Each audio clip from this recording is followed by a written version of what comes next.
Hi, my name is Amy. Thank you very much for watching. And by now you know that I do parts of this training and then I go and do whatever I want and I come back. And I was going to get the Bambooks art stuff done before I started doing this again. However, and hear me out, last Thursday I found out I'm going to be laid off at the end of June. So we are especially going to make time for the Solidity course. Not that I need any more skills to get a job, but it will be nice to say during the interviews that I have started taking this course again. I have backed this up 11 minutes to do the events thing just one more time because I remember I was falling asleep last time, and just to warn you, I'm also tired today. I found out on Thursday I was getting laid off, and then I went to the farm with my parents, so that was like 16 hours in a car this weekend and little sleep, so recovering. But I have a cat on my lap, and nothing's set up on my laptop, so this will be really, really fun. You can read more about the layout of these events in the Solidity docs. Oh, I guess I didn't do the whole Now, so thing. that's the big... From what I remember, it's basically like an index. You get 3 of them. So there's that. basic introduction of events. And for those of you who want to watch the rest of that video and who want to actually practice using events yourself, there's a link to these videos and the code repository associated with that video if you want to play with it and if you want to learn more. So feel free to refer back to the full Blockchain Solidity course JS if you want to go deeper into events. Now that we're back and we've learned a little bit more about events, let's add some events to this contract. Remember, Okay, what is this contract?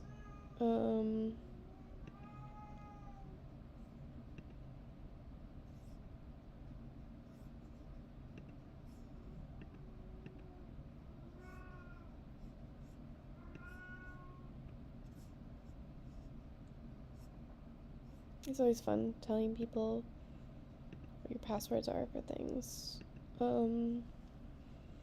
Guess when I get off this, I'll be changing that password.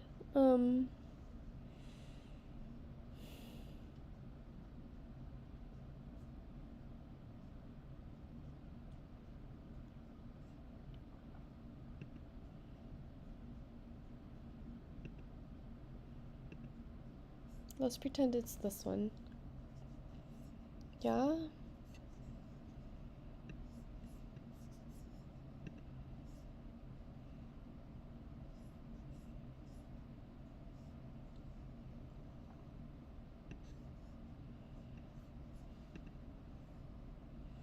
You got entrance fee, S players.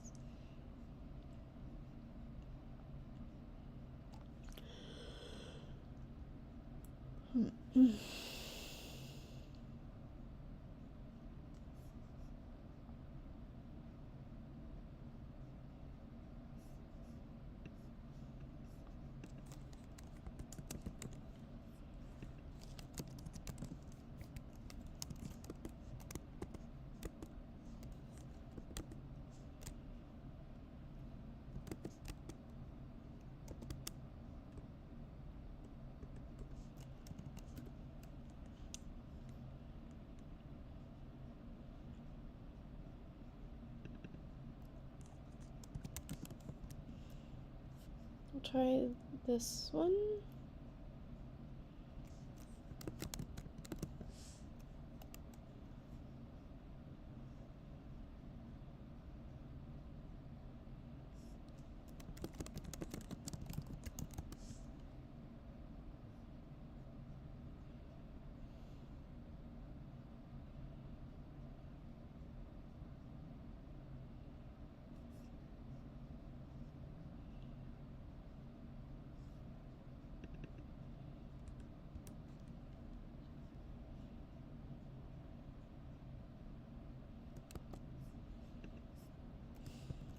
was probably in the middle of overwriting something, and then I, stopped watching because I was falling asleep.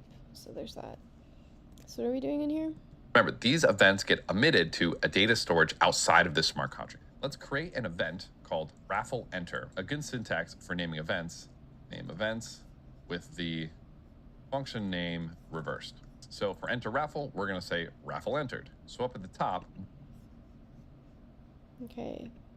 So it's raffle, enter raffle, event raffled enter. Okay.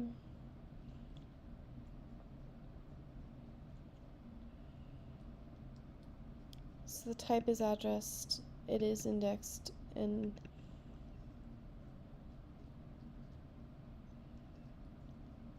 it's a single player. Below our state variables, but above our constructor, we'll create a new section called events, and we'll create our first event. So we'll do event, raffle enter, and we'll just have this raffle enter take one index parameter. It'll be an address, indexed player. So in our enter raffle, we're going to say emit raffle. So inside of the, yes, okay, emit raffle entered message sender.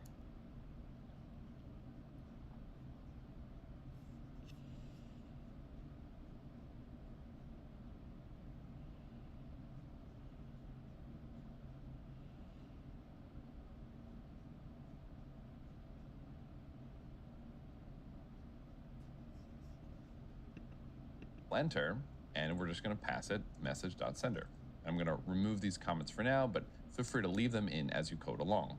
Now, in this part of my raffle coding or my lottery coding process, I probably would start already writing some tests and already writing some deploy scripts. The reason that we do this is it's good to test our functionality as we progress. And oftentimes when I'm writing smart contracts, I'm constantly flipping back and forth between my deploy scripts, my contracts, and my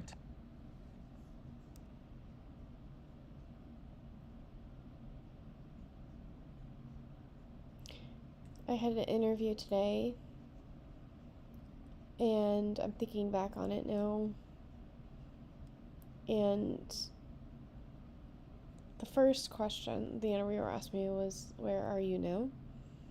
And it was a big explanation about, like, oh, I'm in DC, but I'm moving to Tennessee. And then he asked me if I'm single. And I was like,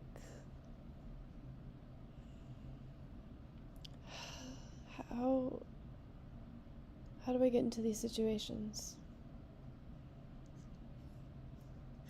So I'm always disappointed in myself when I'm like, you didn't end the call right there. But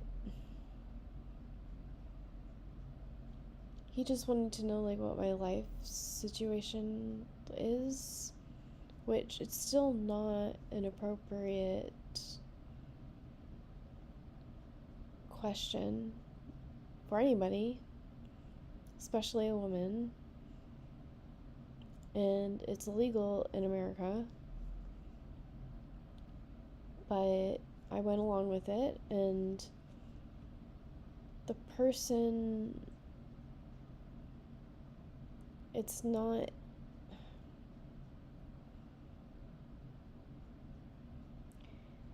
they don't really value the technical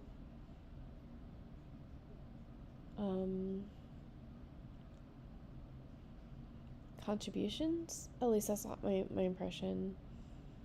Is it's not a very tech heavy thing, and the CEO is always going to be penny pinching. I don't know.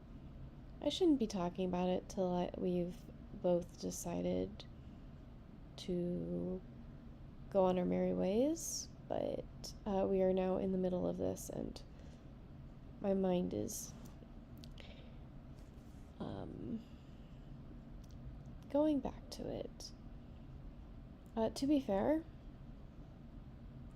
I wouldn't want to be this person's full-time employee, but I would be willing to see how doing contract work with them would be. Because if it's long term, but it's like project based, we could either of us decide it's not going to work. But it seemed like a chill. It was a good concept of a company and a chill environment. But man, it's so difficult to get over that.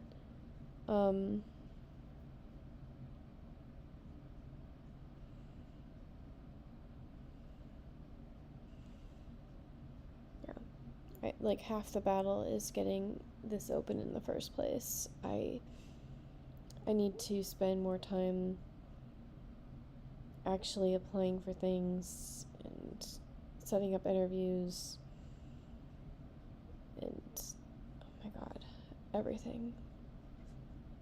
Test to make sure everything is doing exactly what I want it to do. For the purpose of this course, and just to make it easy for you to learn and follow along, we're not going to do that, and we're just going to keep writing their smart contract almost to complete, and then move to our deploy scripts and tests.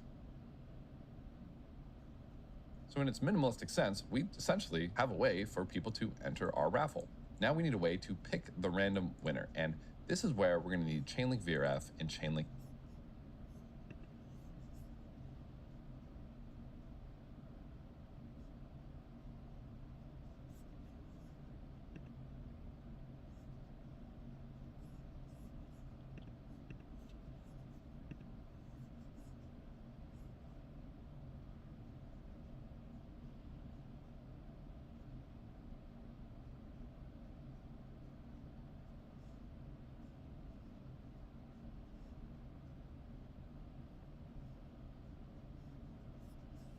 So what are we calling it? Pick random winner.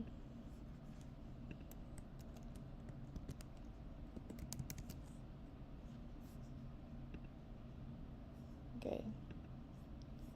So we're gonna close this and then pick winner.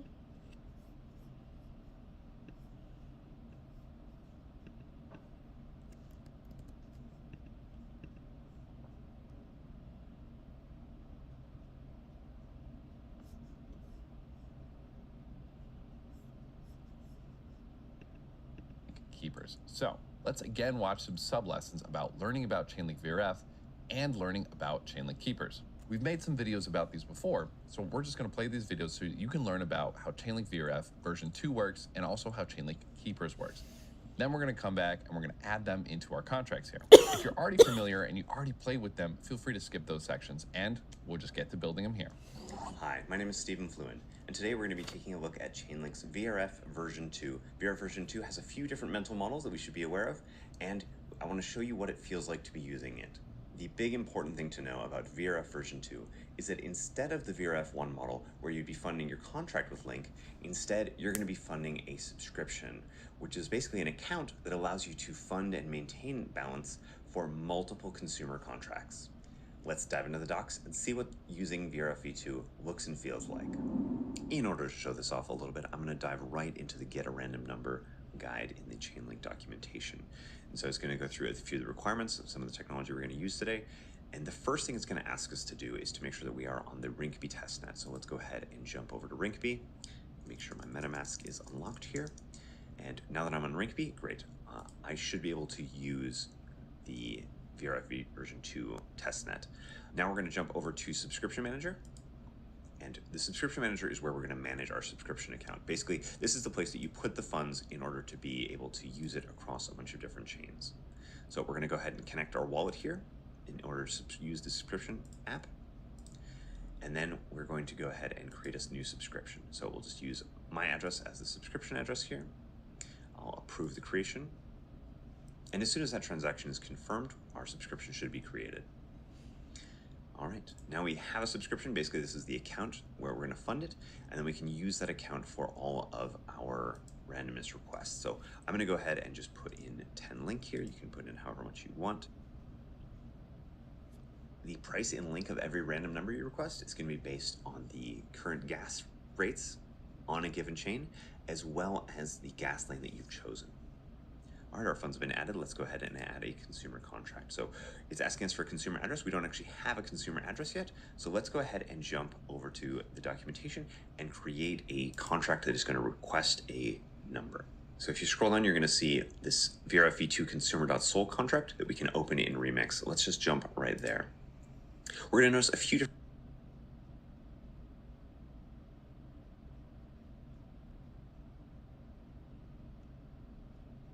So we import Chainlink a few times.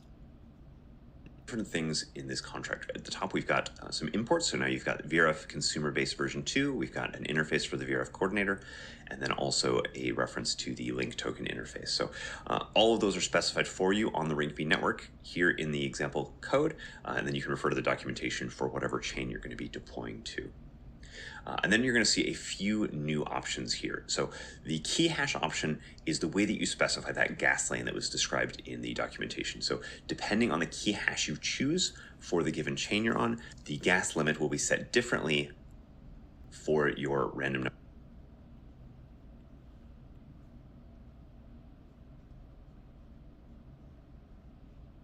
Okay, so I'm pretty sure that the lanes is either slow, medium, high, premium, platinum.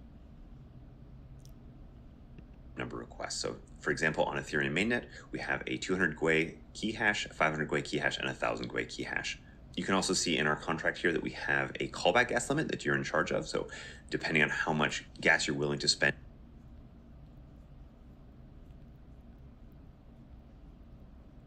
At the end of the interview today, well, during the interview, actually pretty much all day, Megway has been on my lap, and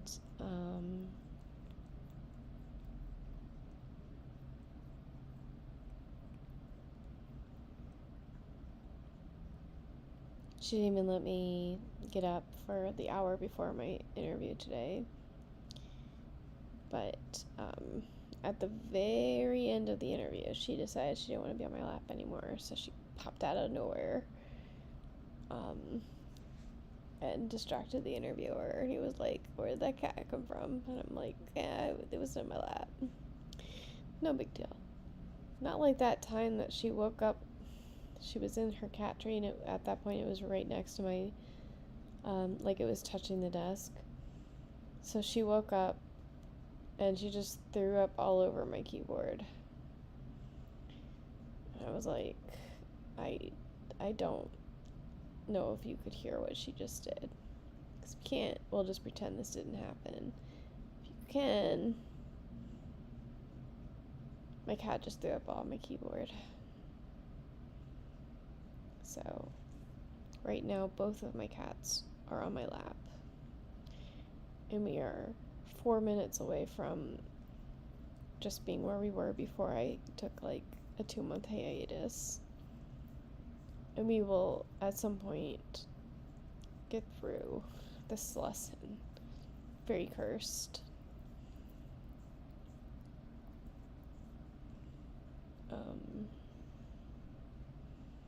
I was encouraged in Code Club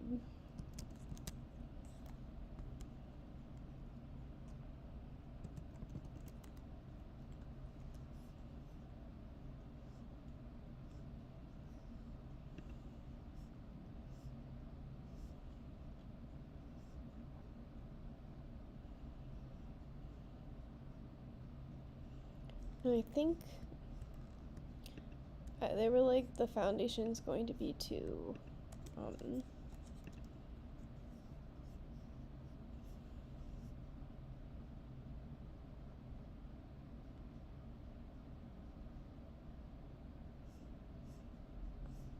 it's an 8-week boot camp, so February, March, April.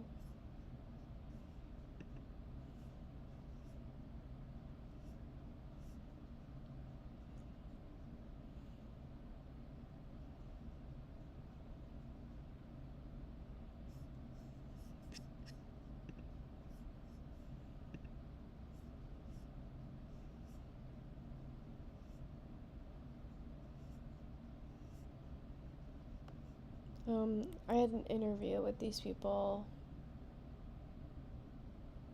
on Friday. They help place people, and they did recommend that I take one of these.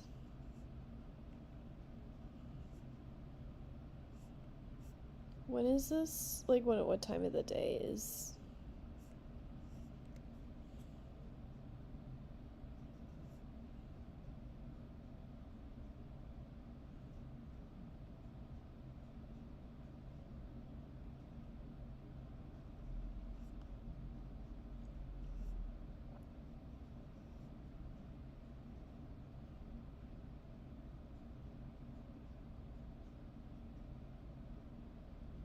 Oh, wait, there's a $250 deposit?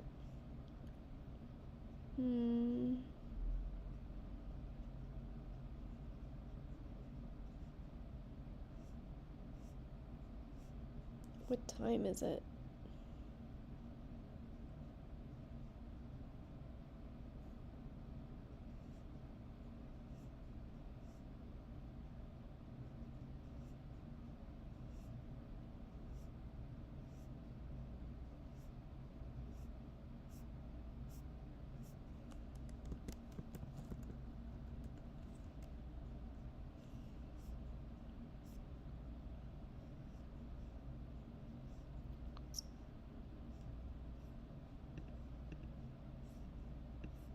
What time is the thing? I'm not waking up for this. Oh no. Okay, what is...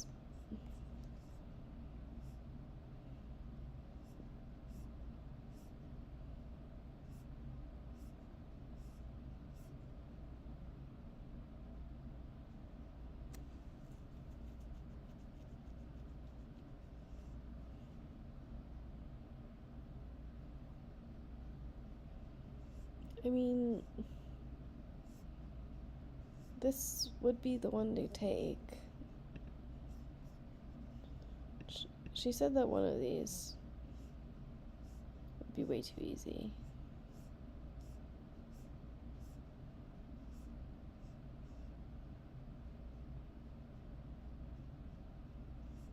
Yeah, this one's,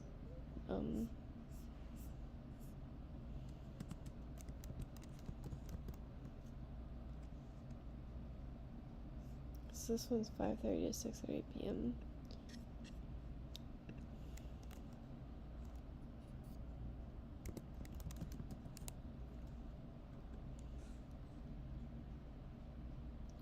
That's at noon.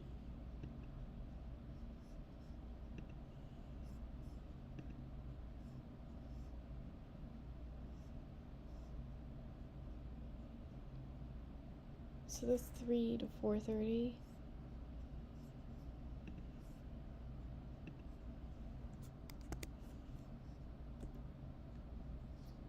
That's 10 a.m., which is the absolute earliest I would want to do something. Why are we doing this? Probably because if I was doing a free code camp,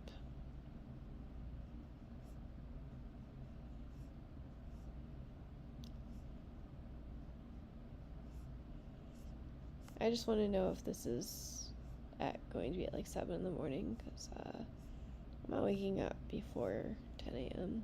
to take boot camp. I wouldn't. Anyway, if I have the discipline and just get through this one, I should be good to go. I could just... And in the fulfill random number, you should set this value appropriately.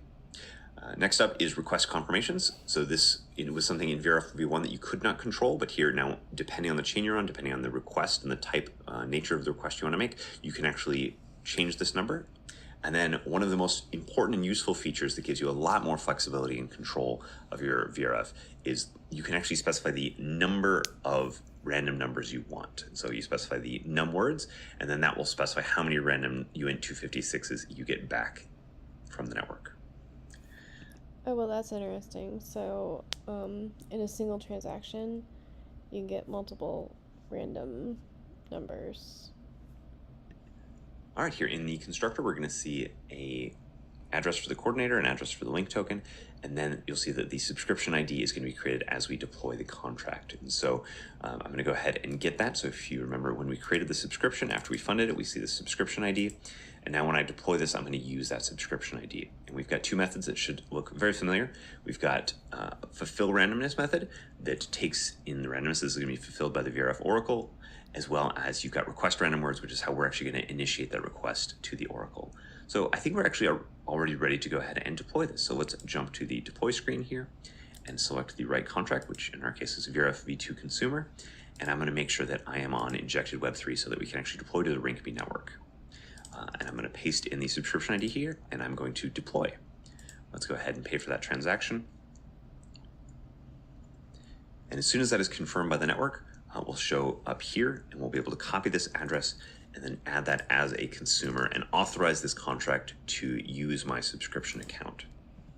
Was this as confusing the first time around? This is a lot of moving parts. So there's that. So let's go ahead and authorize this with another MetaMask transaction. This is how tonight's going to go.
Oh, wait, okay.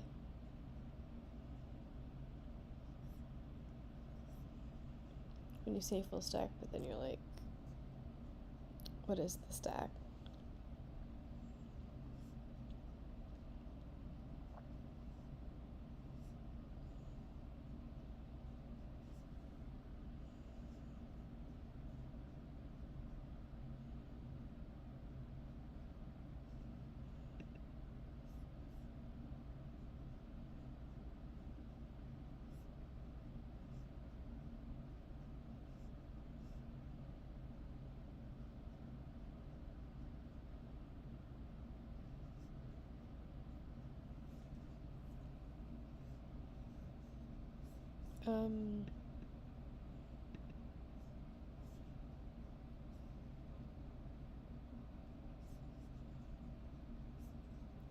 The thing is,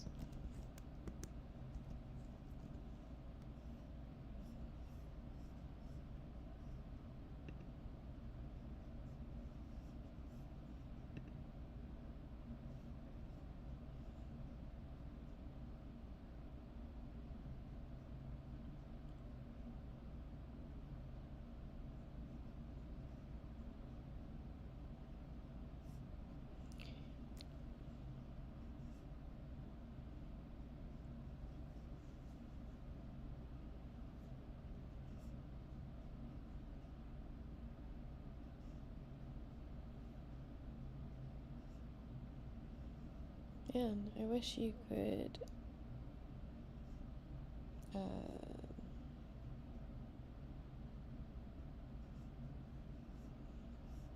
I would prefer US based, but yeah. I want a Vue job. My view on this is I like Vue. I like working on Vue, unless they've done dumb things to it. All right, we can now view our subscription. We can see how much link we funded it with, and we can see our consumer contract. So now by doing this, we've authorized our consumer contract to make requests for randomness. So let's go ahead and make a request for randomness here.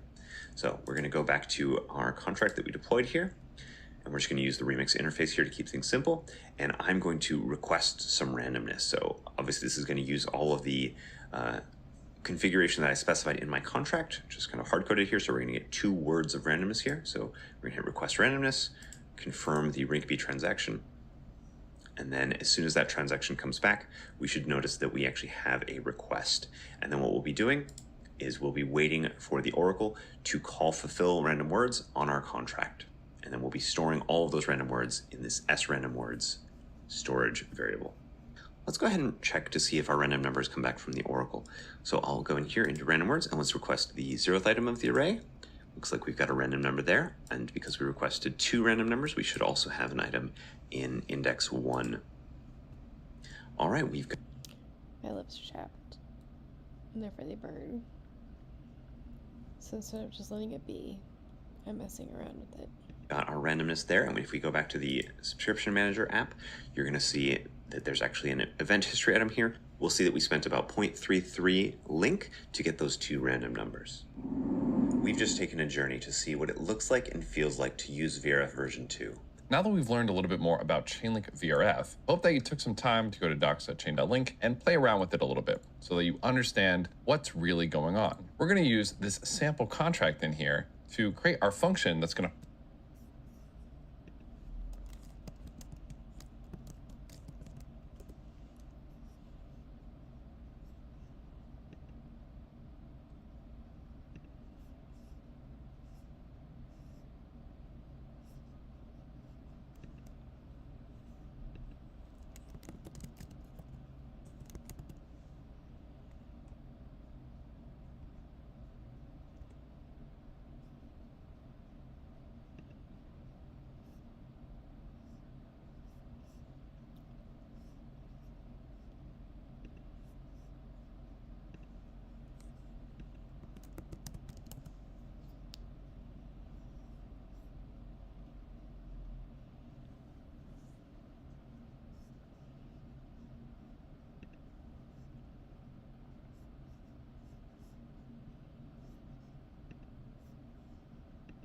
pick our random winner. This is an on-chain contract that coordinates with a verifiably random Chainlink node to give us a random number. You could look at the code directly on chain, or you can come right to the Chainlink GitHub and look at all the code for how this is actually happening provably and randomly. And we'll have a link to this in the GitHub repo associated with this course.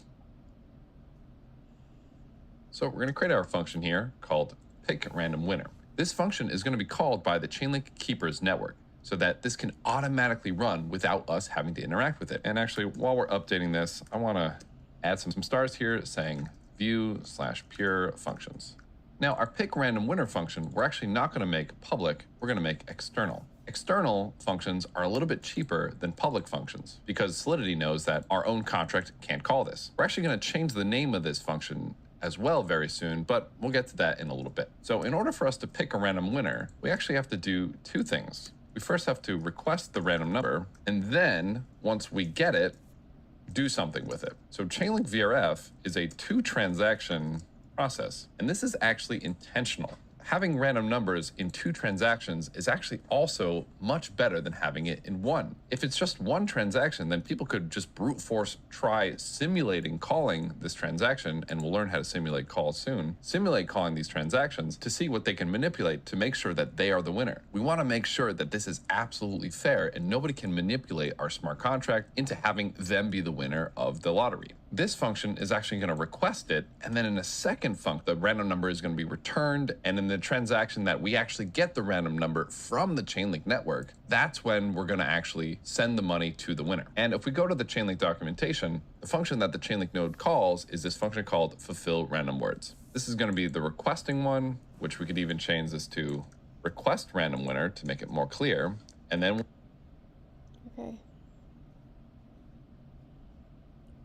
This is exactly where we stopped before. And this is a good place to stop for tonight. Tonight I just reviewed what we did before. I am going to go and start freaking out about my job stuff now. Go check my email before I go to bed. I'm really tired. So I'll keep you all updated. Well, see you back here every day. Probably not this time. Just like, well, actually at this point, I'm going to try during the work day. Like I boldly told everyone I was going to.